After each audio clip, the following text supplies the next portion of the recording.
Hi everyone, how are you today?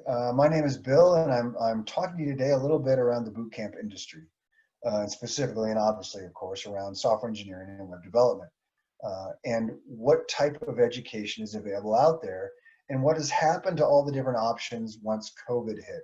Because I think there's a bit of more confusion in the marketplace probably than ever, just because of all the different offerings and all the different courses and programs.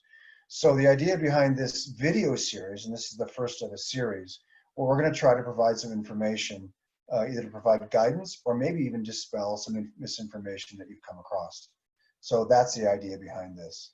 Now, hopefully this information we're going to provide you is helpful no matter what marketplace you're in or whatever program you decide to go to, regardless. We really want to take the time to try to help students wherever you may be at.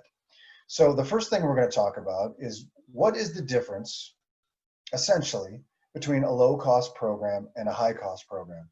Well, to generalize, I think probably the first step and the best approach to deciphering between the two is when you look at a low-cost program, you're looking at a less intensive program.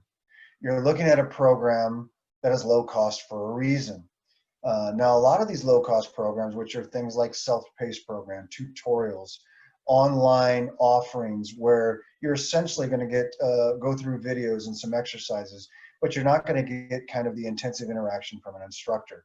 Now, some of these low-cost programs are also really good, specifically for getting the basic skills and for the fundamentals.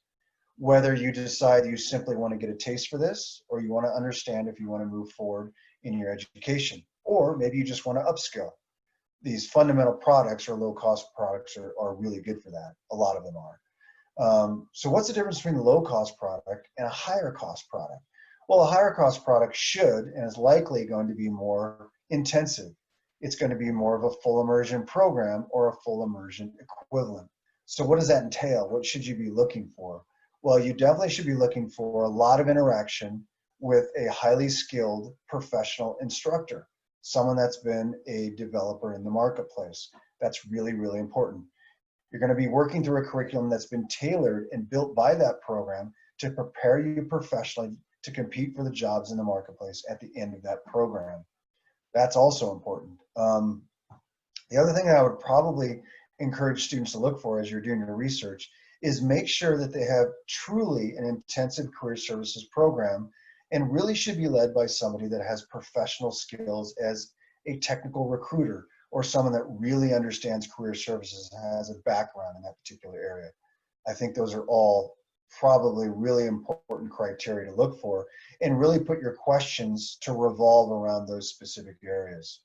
So a full immersion program or a full immersion equivalent, which also could be a part-time program. Now, a lot of part-time programs are also more on the basic side, which is why they're far less expensive. But you're going to have part-time programs that can really get you equivalent professional skills. The thing to make sure of around a part-time program is going to also give you an equivalent number of focused educational hours as the full immersion program. That's really, really important. You can't simply double a full immersion program where you're going every day, all day, and expect to get the same education if you're going a couple times a week and you're simply doubling the number of weeks of that part-time program. You're probably going to need to go 3 times, maybe even longer, to get that same skill set. The benefit, though, is you're able to continue to work. You're going to have to be highly focused and organized, but you can still do that and still take care of your personal obligations when you pursue a career in development, whether you stay at a company or you go to a new company. So I think those are probably the biggest differences between a low-cost product, where you're going to get more fundamental skills, and a high-cost product where you're going to go very deep and you're going to learn professional development skills to compete for jobs in the marketplace. So as you do your research, hopefully that's helpful, and best of luck as you pursue whatever direction you decide to go in to learn a little bit about coding and software engineering. Thanks, and have a good day.